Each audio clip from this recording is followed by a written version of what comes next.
What's up, everyone? Welcome back to the channel. Boozer here. Thanks for stopping by. Hopefully, you guys had a good weekend and a good start to the week. We got some Plarium news here in regards to a couple of events that are happening during CBC. We do have CBC kicking off in about 20 hours from now. If you guys are on YouTube, make sure you guys swing on by the channel. We will be streaming during a CBC, so a couple hours after it starts, we will be online. Make sure you guys drop on by and say hi. It's just going to be pretty chill. It's non-personal rewards, a CBC, guys. So it's going to be a pretty chill one. In today's video, like I said, we got a little bit of news here. Let's get started here. I'm going to break it up into a couple bits for you guys. First up, right here. So this Tuesday, July 14th, we're planning to launch a extra legendary event for Ancient Shards, guys. So here we go. I know a lot of you guys been waiting for this for a while. We got Ancient Shards, 2 extra legendary, actually. So that means if you pull a single legendary from a ancient shard, you will be getting a extra one. Now keep in mind that the rates will not be boosted. You'll be only getting the 0.5% base rate of getting the legendary. This event's going to last 40 hours, so those are the relevant details. Now, these type of events are obviously some of the most exciting events in the game because you get 2 legendaries for the price of 1. However, 0.5% chance at a legendary is not something that you can really bank on. Now, who should be going for these types of events, or who should be participating?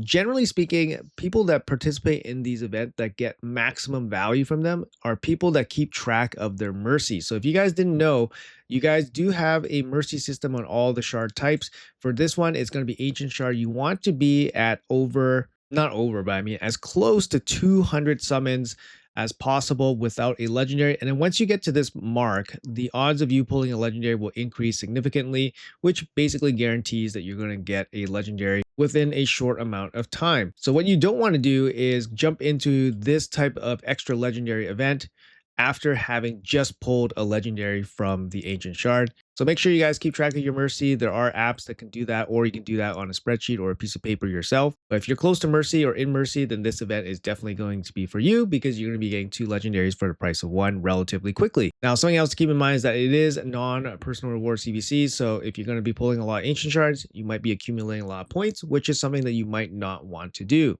Personally speaking, one of my accounts is actually pretty close to mercy. It's at about 160 right now, which means within the next 50 or so ancient shards, I should be getting a Lego. So for me, it's pretty worthwhile, obviously, within 50 ancient shards to get 2 Legos. So for me, that account is pretty much a no-brainer. And I'll sit pat on the other account because I just pulled a legendary not too long ago. All right, so what is happening on top of that? We actually have 2 progressive events, one on each day, that's actually happening alongside the CBC, and it's going to be happening alongside the 2x ancient, sorry, not 2x ancient boost, but the extra ancient event.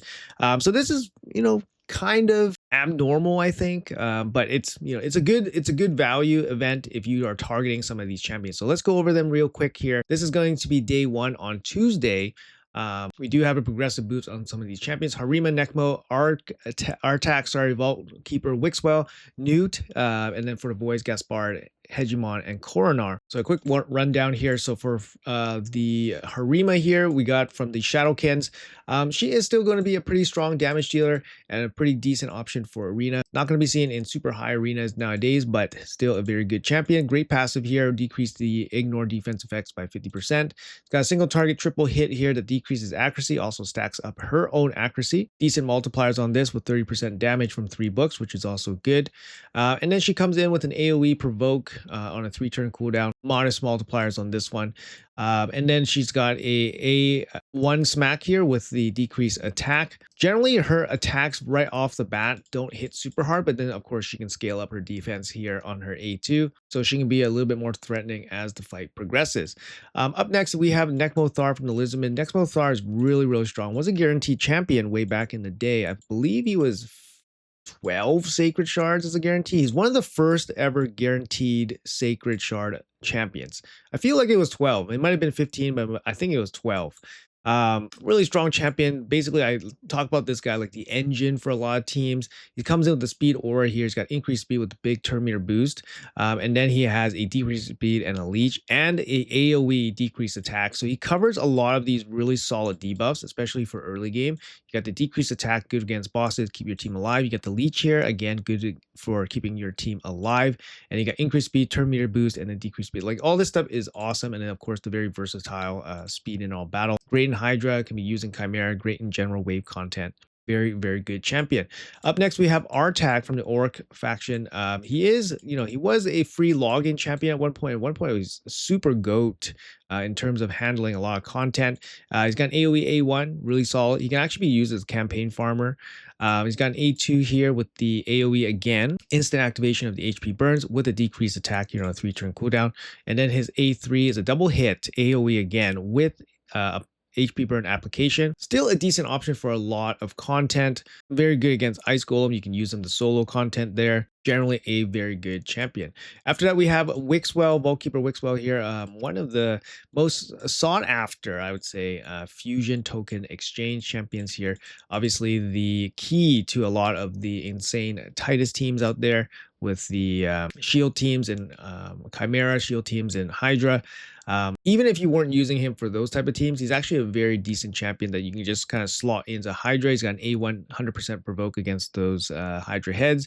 And he brings a lot of protection, also increase defense with the big shields, and then decrease attack here on the A2. Still a decent option. I was using Wixwell before Titus even existed. And then Wixwell is just a great support champion. He is also a provoke option, like I said, against Hydra. So just a very, very good champion. But congratulations on your Wixwells if you guys picked them up by doing the Hagaba fusion and having 3 tokens. And then lastly, we have another token exchange champion that was probably very highly sought after, and that's going to be the Nutman.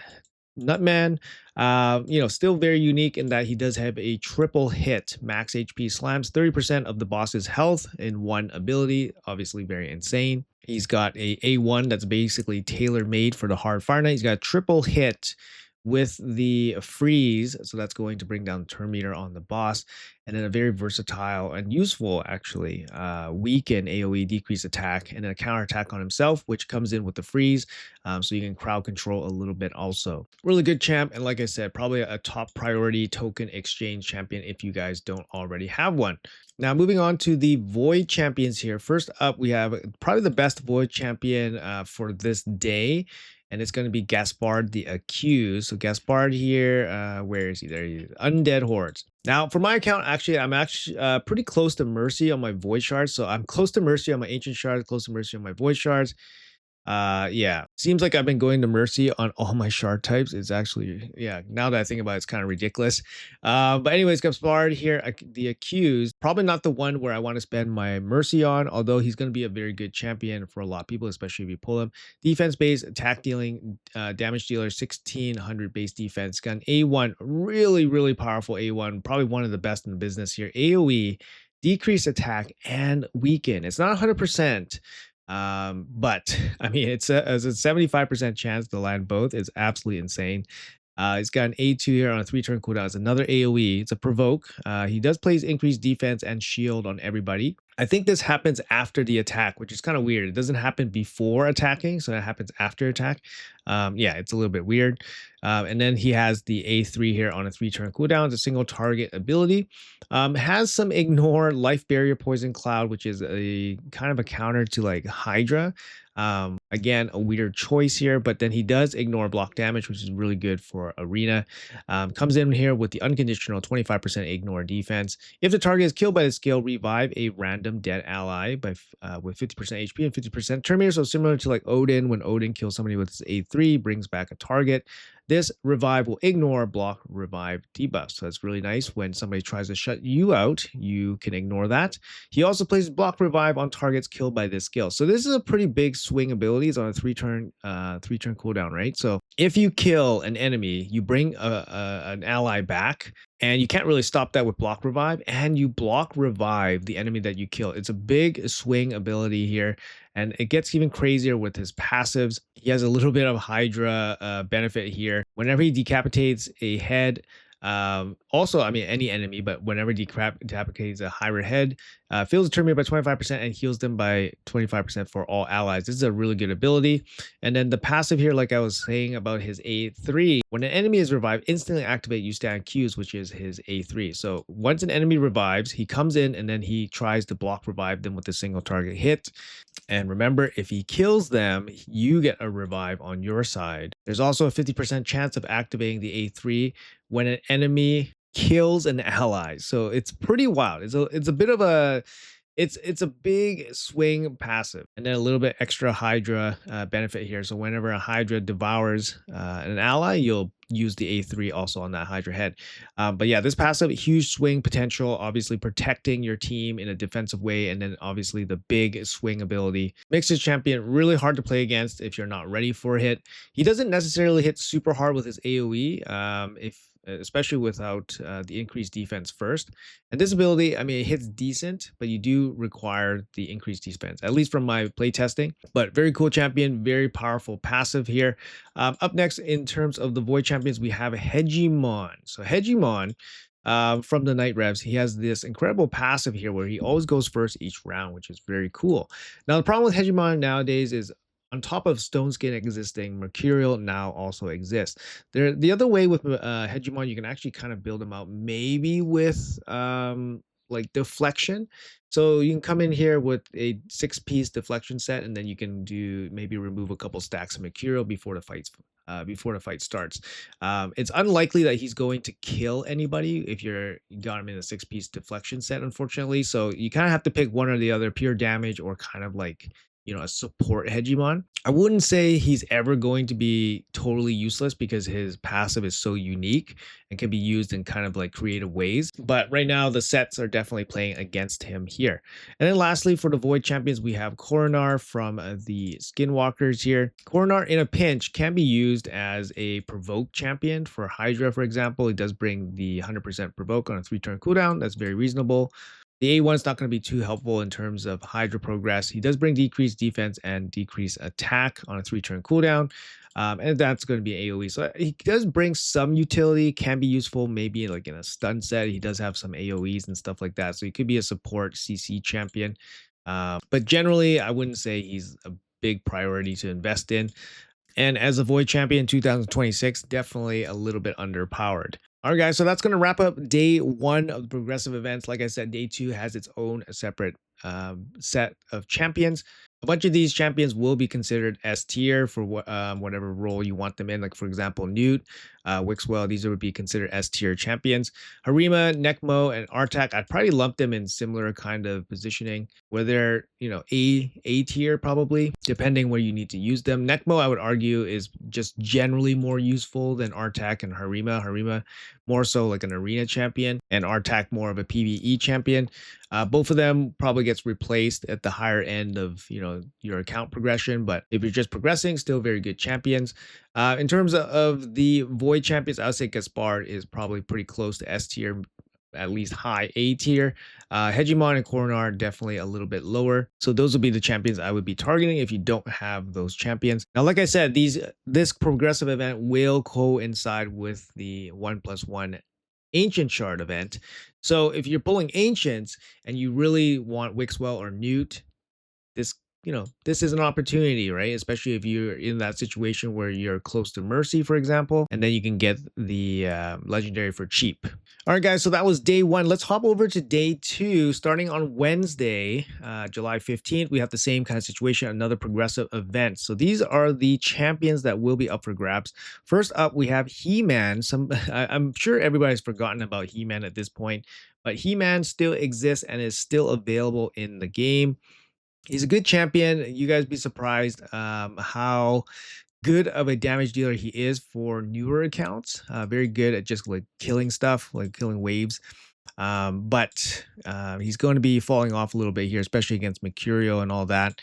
He does bring speed in arena battle. So if you're starting off the game and you have He-Man somehow, maybe you bought the He-Man pass or whatever, he's going to be a serviceable champion for you for at least a little while until you run into, you know, a bit more you know, powerful arena teams. But for wave content, PvE content, he can actually perform pretty well.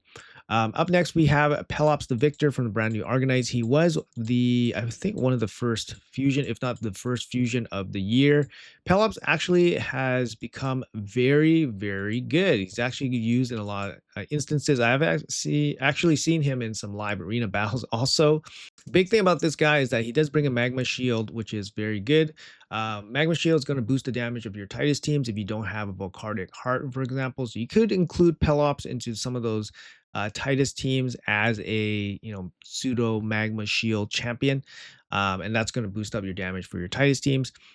For him, I think for Arena, this passive has actually been very useful. Whenever an enemy attacks his champion, also has a 50% chance of placing Petrification. Petrification is very, very nasty, so it's very hard crowd control. If this triggers, it's game swinging, right? So for him, obviously, this passive is going to be very strong in Arena if it goes off. He does have a pretty big smack here on the A2. We did test out Pelops, pretty extensively, and I think this ability hits quite hard. It does require a little bit of setup, but he could be a damage dealer in that sense. And then his A1 decrease attacks just generally very solid against bosses. Good champion overall, great for progression, but it has been seen useful in some higher end game applications, like I said, in live arena. Up next, we have from the Demon Spawns, we have the Cheshire Cat here. Very strong damage deal. He's got speed in all battles. He's got a great synergistic kit. He's got an A1, places perfect veil on himself. Damage scales off of attack and speed, so the more of that, the better. He's got an A2 here on a 3-turn cooldown. Triple hit on a single target. If he kills an enemy, places perfect veil on himself. So it's great. He has a kit that actually self-veils, which is awesome. I think his A1, yes, his A1 also places veil on himself. And then lastly, his A3 here is a big AoE attack, places veil and increase attack on himself. Again, self-buffing, very strong, and an extra turn mechanic if he kills an enemy. His passive is also very good. A blanket, a buff here with 15% ignore defense if he's under veil. And you get a little bit of turn meter boost effectiveness. His active effect also is a bit of a cheat death. On a 3-turn cooldown, whenever he receives a hit that drops him below 20%, he blocks the incoming damage and then places block damage and perfect veil on this champion for 1 turn. His kit synergizes with perfect veil. He self-buffs himself with increased attack. He has a cheat death. He has a speed in all battles.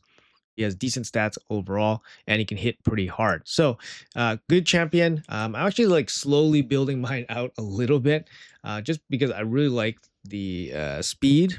I like the cheat death. I like everything about him, other than maybe he could hit harder. But honestly, I think he does pretty good. 15% blanket. Ignore defense is very solid. Up next, we have from the Demon Spawn again. Sorry, we have Duchess. Little too. Sorry. Duchess, speed in all battles here. Great base stats for a support champion. It's got the team revive on a 4-turn cooldown with the Veil continuous heals. Also has Veil increased attack, block debuffs on the A2. 4-turn cooldown though, that hurts it a little bit. Nowadays, obviously, in 2026, got an A1, a little bit of shielding here. Passive damage reduction for AoE attacks. Very good carry, especially if you pull her super early, mid game.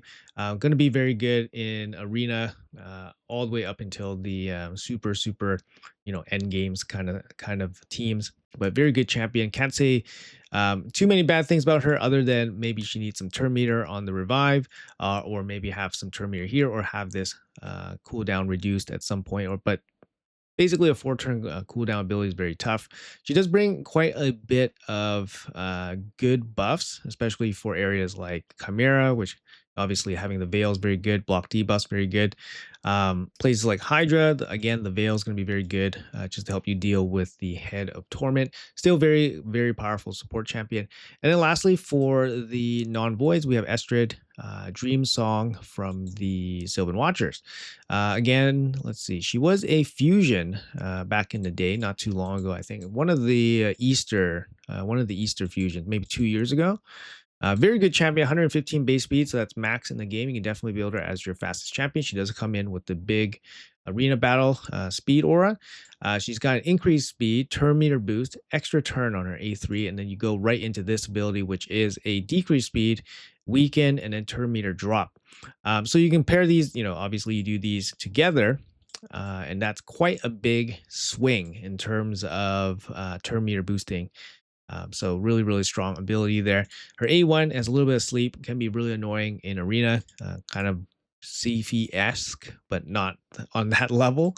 The passive here, surprisingly quite good. It's a little bit of a heal based on the amount of a turn meter an ally gets, which is pretty interesting. There's actually some interesting synergies here with like Wukong, for example. When he revives, he comes back in with full turn meter, so he gets he gets a huge turn meter increase, which means all your allies basically get a full heal, which is pretty interesting. This is a really good champion. You can use her in arena, you can use her in Hydra. She works very, very well. Now let's head over to the Void champions here for day 2. First up, we have the Queen of Hearts.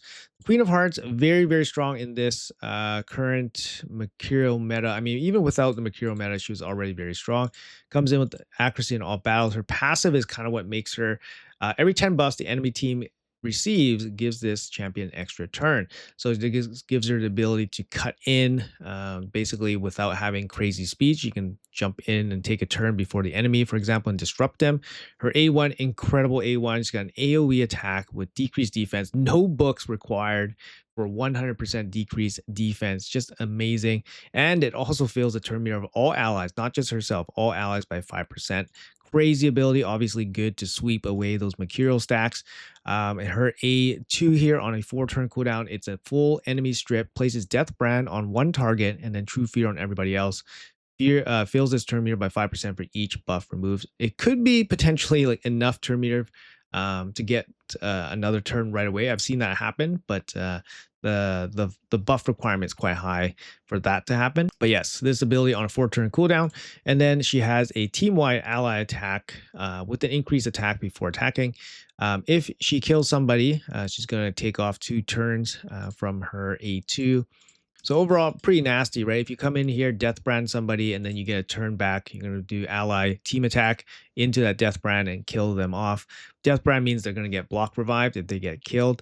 So it's quite a lot to deal with from the Queen of Hearts. Obviously, when she ally attacks, she's going to come in with an AoE, and that's going to sweep away some Mercurial stacks also and drop your defense. So very good champion there.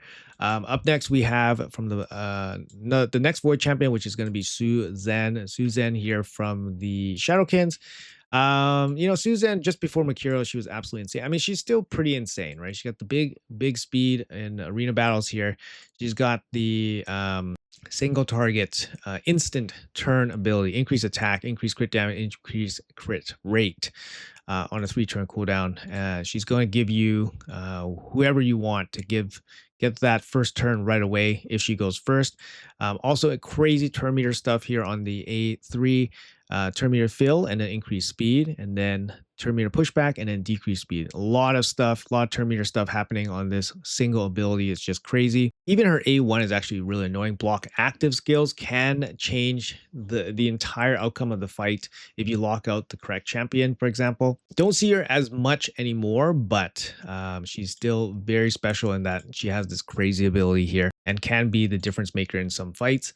And then lastly, for the Void champions here, we have from the Orcs, we have Raka Viletide. Raka, generally speaking, like a okay-ish support champion. I say that as she's a Void champion, you kind of expect a little bit more, but she has a very solid kit.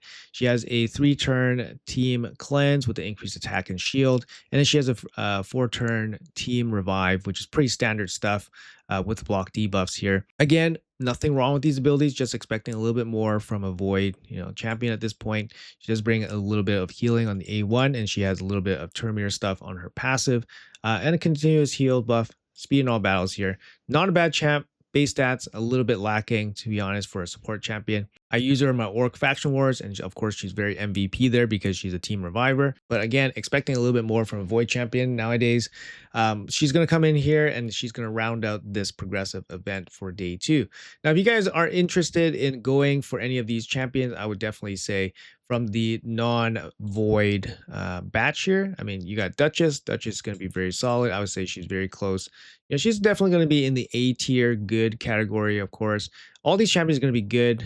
Pelops, we got the Cat. Yeah, all of these champions are going to be good. I say He-Man is probably the least good out of this batch, but he is an exclusive champion, so that might have some value for you guys.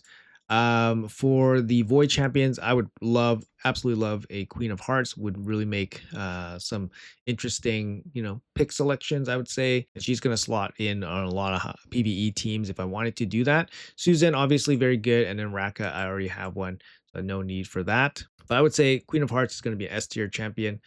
In terms of the non-void champions, I would say none of these champions are like particularly S tier, but they're all probably A tier or very, very good champions. With He-Man probably like a B tier champion. Just looking at both these progressives on both days, I'm probably going to save my Void Mercy for one of the ultra impactful void champions, where obviously we're talking about like Solinar, Tecteon, those guys. And then for the ancient mercy, I don't know which progressive I really want.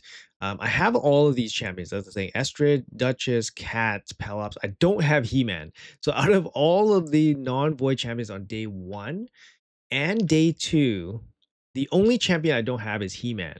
So maybe I pull for He-Man and then just kind of hold on to him for collector's value. I'm not too sure. Or maybe I go for a dupe and maybe I look for empowerment. I don't know. Anyways, guys, that's going to be it for this video. You guys are all caught up. Let me know in the comments below what you guys are planning to do. We have a 1+1 ancient event with 2 progressive events over CVC. Like I said, I will be streaming during CVC, so make sure you guys drop on by if you guys are around on YouTube.